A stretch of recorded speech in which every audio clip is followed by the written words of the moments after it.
Hello ladies and gentlemen, this is Ron Doyle on Maryland's Eastern Shore. I've got a product review for you and a modification that will make this DeWalt 12 volt 20 volt light a lot better to use. It is a model DCL077 made by DeWalt. I bought this about a year ago. Love the thing. It's great. Really strong, a lot of power. I think it's 3 levels of intensity. That's high, medium, and low, and then you got off. But what really sets us apart and makes this a whole lot better is these Amazon magnets that I bought.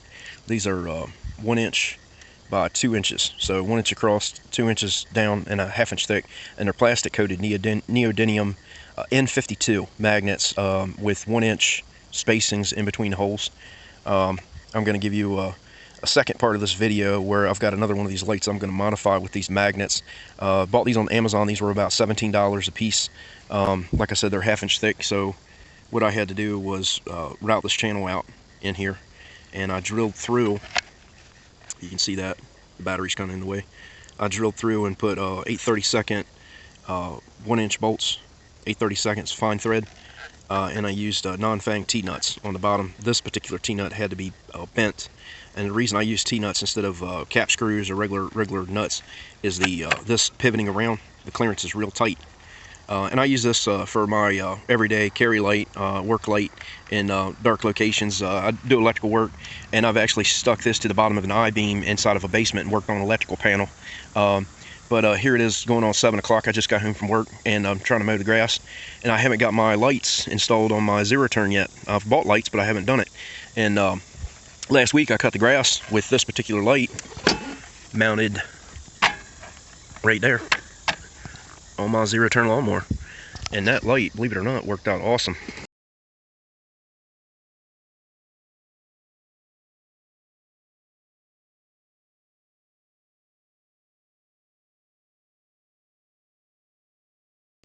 Is coming home late after a long day of work.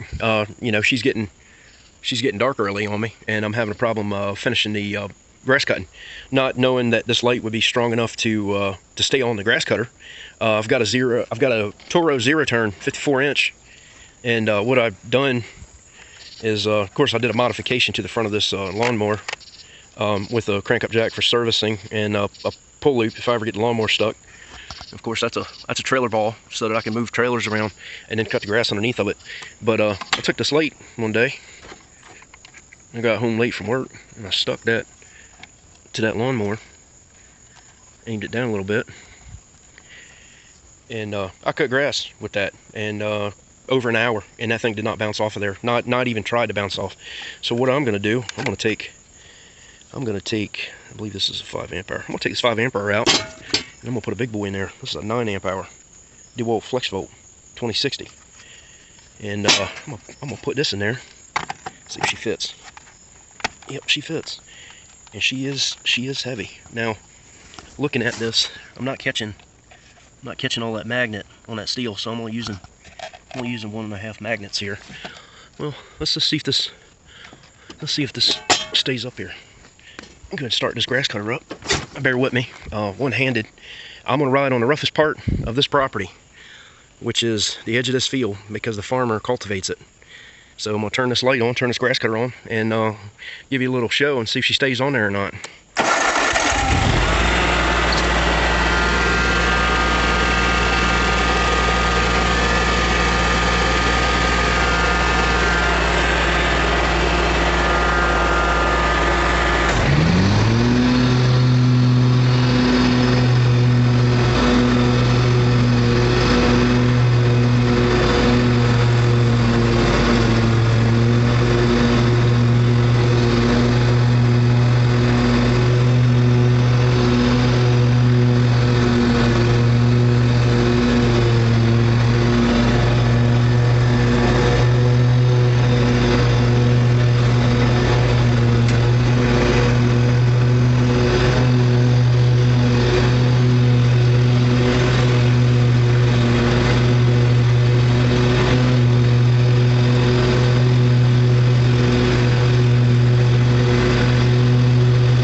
was pretty impressive.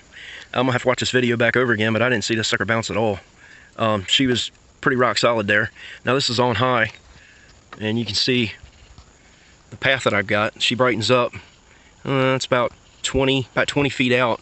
I can see my line of cut right here, and it kind of feathers off right in here. That's on high. That's medium, and that's low. On this camera, low appears to be better than high. That's off altogether. She's not totally dark yet. We got a little bit of daylight left, but I was trying to cut the grass on this zero turn, and you see how bouncy it is. And this light is in magnets on the bottom of it's performing really well. There's gonna be a second part of this video where I'm actually gonna insert the magnets and show you all in more detail about how to do a modification on this DeWalt work light. Stay tuned, and I'll bring that up as part 2. Hello ladies and gentlemen, this is Ron Doyle, back with you on part 2 of doing this modification on this DeWalt DCL077 compact task light. It is about $100 from big box stores, Lowe's, Home Depot, and this modification is adding magnets to the bottom of it to make it more versatile. You can see I've got them attached on the bottom side, and they protrude up maybe about 3/16 of an inch. But looking at that light, that's the back of my tailgate. That's where I'm working today. I've got another brand new one. I've got 2 service trucks I'm trying to set up. One's going to be on each truck. But last night I did a little demo, and you're going to see it riding around with the grass cutter, and it held fine with a 2060 flex volt battery, and that was a 9 ampere hour battery. Pretty heavy. But let's get started. So I've got 4 of these magnets. What I found out, Amazon was selling these, and they are out of stock. I went under a website, Magnets for Less. These magnets are out of stock. Keep checking for these magnets. They are 1 inch wide, 2 inches long, with a 1 inch hole spacing center to center, and they are 1/2 inch thick. They're plastic coated neodymium N52 magnets. On the Magnets for Less website, they're running right around $11. I'll give you a picture in the this video. I bought these on Amazon, almost $17 a piece, and I happened to buy 4 of them. So we're going to do the same thing to this light. So what I've got here is 2 magnets. I robbed Peter to pay Paul. I had these on another project, but basically we're going to do a layout, and I'm using a oscillating saw. There's one of them, so I don't have to change blades. This is a high-speed steel aggressive tooth that I'll be using, and then I've got a real fine bimetal wood and metal cutting blade, and this is a 1/2 inch wide. So basically we're going to put this magnet on here in between this honeycomb, if you can see that, and we're going to go between this vein and this vein, so it looks like that. And down in the bottom where this plastic is molded, I'm stopping at that point and I'm cutting it flat across. So what I'm going to do with a razor blade is I'm going to score where my cut's going to start, and then I'm going to score the width. And this is just a reference. You could do this with a plunge cut router. I'm doing this the second time with a oscillating saw, just so you can see you don't have to have complex tools to get this modification done.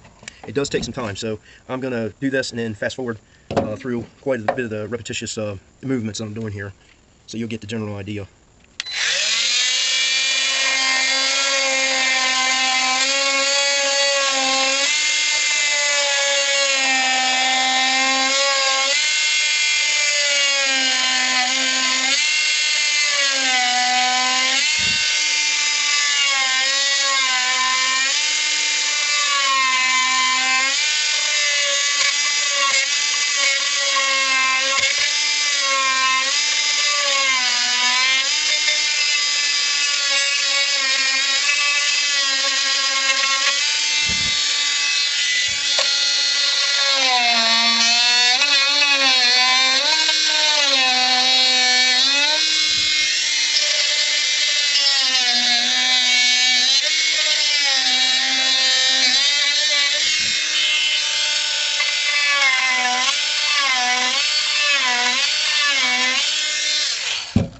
Get yourself a pair of those pliers and grab these veins, twist and pull them out. It's not going to be real pretty when you're doing this, but we're going to get the job done. And what you're going to end up wanting to do is take that oscillating saw and flatten out the bottom with it, kind of like wood carving, but you're plastic carving.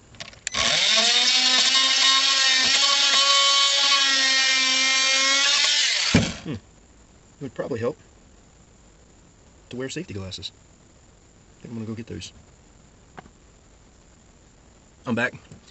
Yeah, let's use eye protection. This stuff flying back at me didn't feel too hot.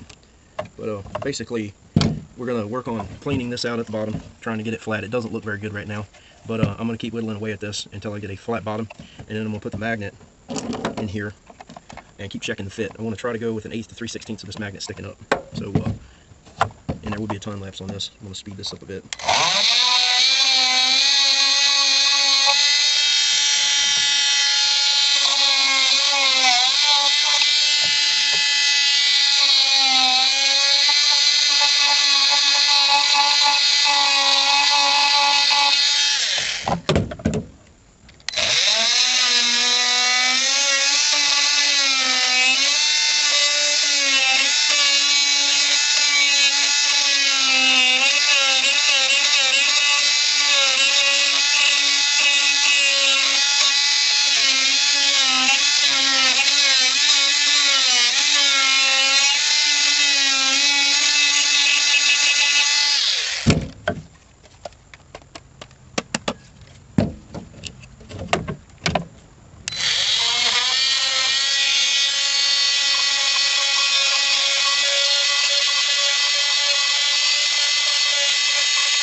So if you do this and it doesn't come out too clean, something else that you could do to rectify a flat bottom in this is, after you get this whittled down inside of here, fill this channel with PC7 or Propoxy, press it in with your fingers and get all this flat, and then press the magnet inside of the Propoxy and press it down. I choose not to do that because I'm worried about these magnets getting permanently stuck. The Propoxy may seal these in where you can't get them out, and I'd prefer to, you know, make a flat bottom, put these in on top of the honeycomb, and do it that way.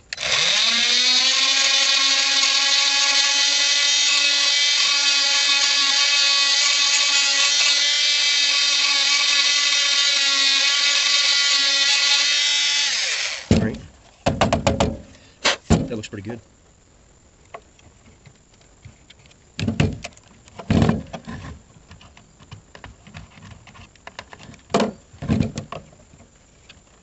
Oh wow, that's great. Looks pretty consistent. About 1/8 of an inch going across the top. So what I want to do is do the same thing to the other side. But I'm going to go ahead and still pause the video and grind out the other one. Saw the other one out, and I'll be right back with you. Alright, ladies and gentlemen, I got both of these magnets down to a consistent depth. They're sticking up about 1/8 of an inch. And whatever you do, you don't want to touch these two magnets together. You will get hurt. It will pinch the crap out of you. You know, my channels aren't too clean, but they're flat. They're flat bottom, both consistent. This is going to be the after product. This is the before product. So what you're going to do is place your magnet in there, and we are going to use a 3/16. You use a 3/16 drill bit. That's what fits in that hole for these 8/32 countersunk flush head screws, Phillips screws. These are stainless steel. These are longer than what you actually need. I'm going to put them in electrician's pliers and shear them off. And I have fang nuts. These are fang T-nuts. These are 8/32 with a 3/8 shoulder on there. And what I'm probably going to do is bend these fangs off so it's flat, so it looks more like the other one. But let me chuck this bit in the drill and get these holes established.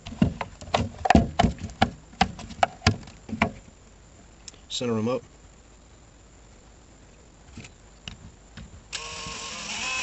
Real nice and slow. What I'm going to do, so that my bit doesn't walk this over, I'm going to put one in the hole to keep center. That will help you, because this hole that I'm drilling, this 3/16, it's sized accordingly, slightly over the diameter of the screw. So hold the other one center in the channel.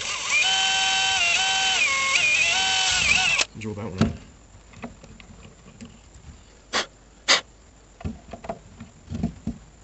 Take my other magnet, place it in there, hold center, watch your fingers, I'm going to drill your fingers.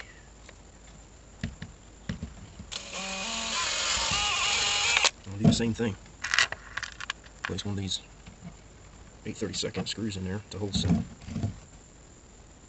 Hold that down, hold that center. And if you have to, you want something to hold this more centered, you could use wooden builder's shims, one on either side.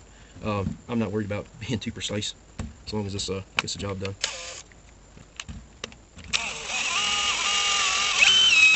Yeah, she can't walk with those shims in there.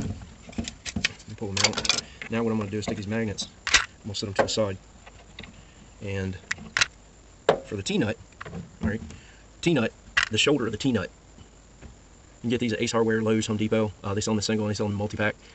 Basically, that's what it looks like. And the shoulder of this is bigger than the diameter of the machine screw, a 32nd machine screw. And what you want to do is take a drill bit and do one size larger. This one might be a skosh big. Let's see what a 7/32 looks like. 7/32 will do it. It lines up. So take your 3/16 bit out. Put your 7/32 bit in there. What we're going to do is there's 2 holes there and 2 holes there. We're going to drill them out to this 7/32.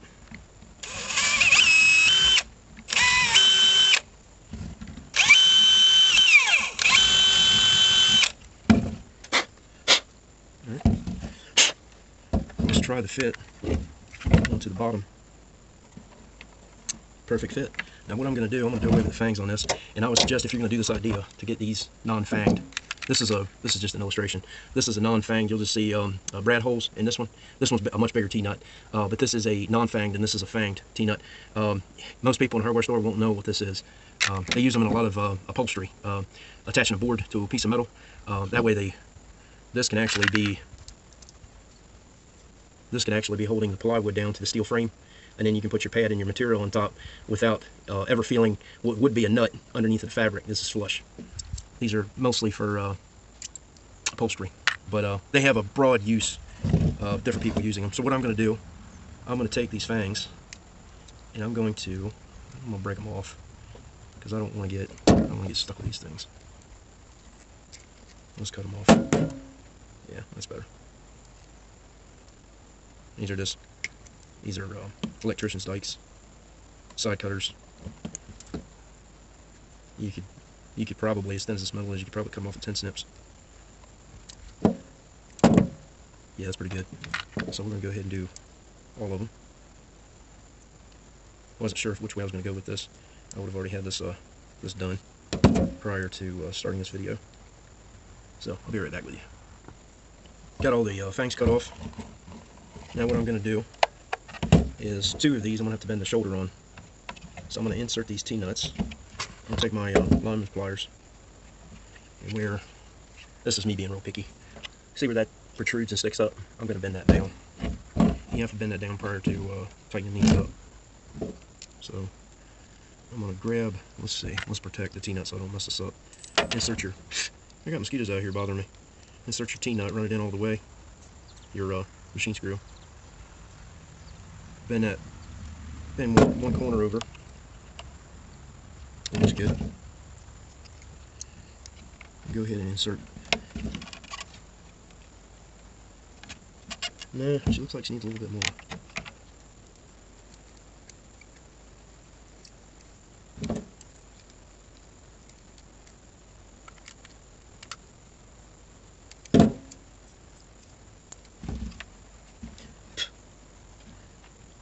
Yeah, that looks pretty decent. So I'm going to do one more like that.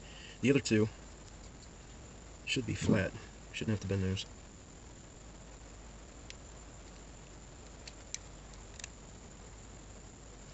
Now, if you will choose to grind out these 2 flanges instead of these 2, so moving this magnet over, you could. I just wanted to leave them in here to support this block because I do use this on a tripod, and I don't want to make this nut insert loose where it will fall out. So I chose to mount the magnets toward the outside of this. Oh, that's pretty. Looks good. Now these go in. I'm going to put a camber on there because this handle has a slight radius to it. So I'm going to do this by eye, but not put too much. Not put too much on it. Just a little bit. That way it doesn't catch your hand when you grab it. Kind of bending it down on the edge on each side. I'm going to do this one a little bit more.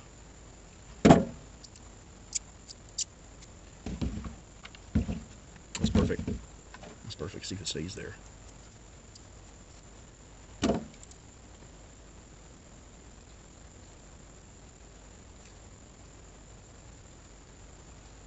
If you don't have lineman's pliers, you could use a multi-purpose plier. You just want one with a wide jaw, cover the width of that. Oh yeah, looks good. So now it's time to insert the magnet, and then we need to get an approximate on our screw length. So I'm gonna put, I've got the 2 T-nuts in the bottom, and what I'm gonna do is I'm gonna run these screws in there.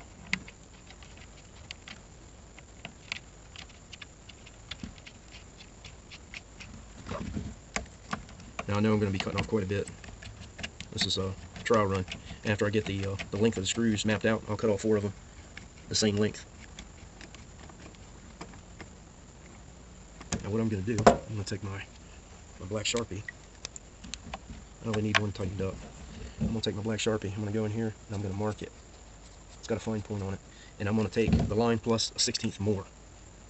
Because I don't, when I grab underneath of here, I don't want that screw, that cut screw, to cut my hand. Not expecting it and kind of get zapped by it. So we're going to take these screws back out, machine screws. Now this is where you're going to need lineman's pliers that or a set of cutters that have a 8/32 and a 6/32 machine screw cutter in it. Now the mark got dirty on me. It got dirty enough where I can't even see it now. Let's do this again. I screwed the mark off. So if you look on his pliers, it says insert screw here to be cut. Find the 8/32 screw hole. Now I'm gonna pull measurements so we know what we're doing here.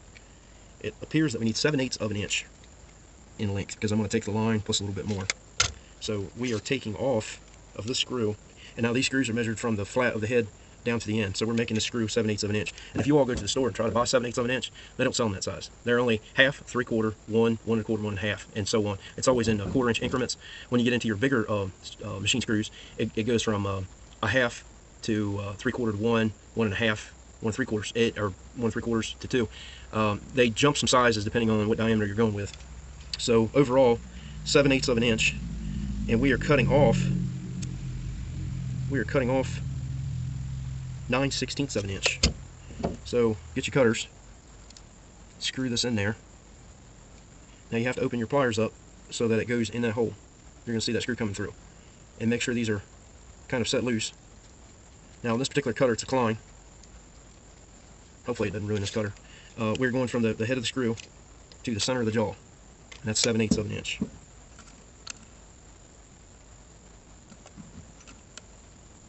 I have to sight down this.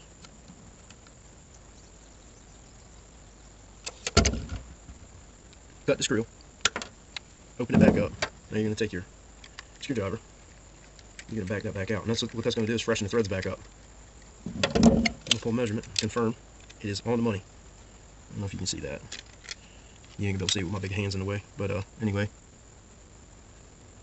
7/8 of an inch. Now I'm going to do the same thing to the next one.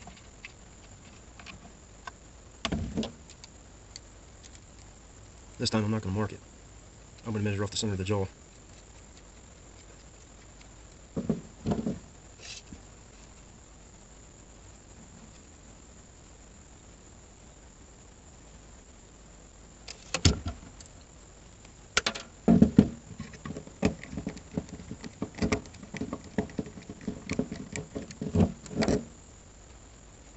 Alright. One thing about these magnets, if you're working around metal, threads aren't too clean.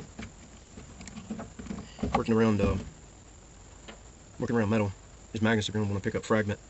So you're going to have to be diligent about checking these magnets before you stick it to a painted surface, and possibly ruin the finish on what you're sticking these magnets on. My cutters did not clean the threads up enough. I'm gonna have to go to plan B. That's gonna be a grinder. Gotta touch these threads up because my cutters didn't do a clean enough job to where it's wanting to start.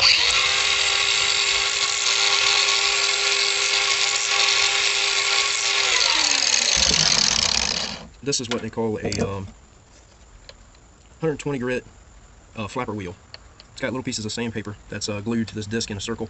It's good for removing late rust, buffing steel, and usually it does a really nice job on cleaning burrs up on screws and whatnot.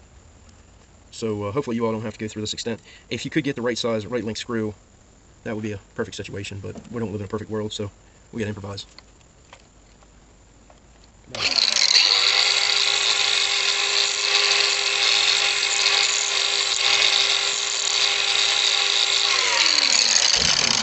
I suggest you not touch those until it gets a little cooler. That's going to burn your little fingers.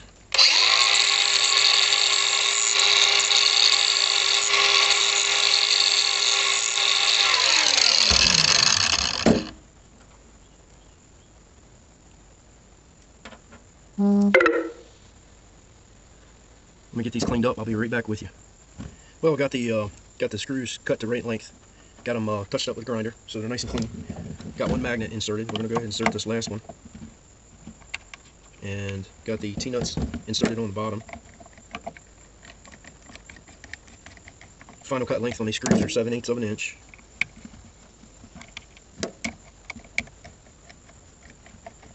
Now you don't want to over tighten these magnets. They say unbreakable, but if you crank down on these, you will break them. And that's an expensive magnet to be breaking. It's a strong magnet, but it's very expensive. Alright, let's see what she looks like. Look at that. Now this is Line-X diamond plate and Line-X over top of it, and it's sticking. It's sticking real good. And there's the side of the truck, the utility body. So this is the old one. This is the brand new light. Looks identical. Another shot. T-nuts underneath. Now if you wanted to, you could take some flat black spray paint and touch this handle up. Kind of blend them T-nuts in. My line of work, I don't care. You can see the shininess on those. Those are non-fang T-nuts. And these are the fang T-nuts that we cut the fangs off of. So either one will work. Look, I hope you all thought this was very helpful and insight, and I'm looking forward to doing more YouTube videos. If you all like this video, give me a big thumbs up, smash the like button, subscribe, share it with your friends, and I wish you all a wonderful and blessed day.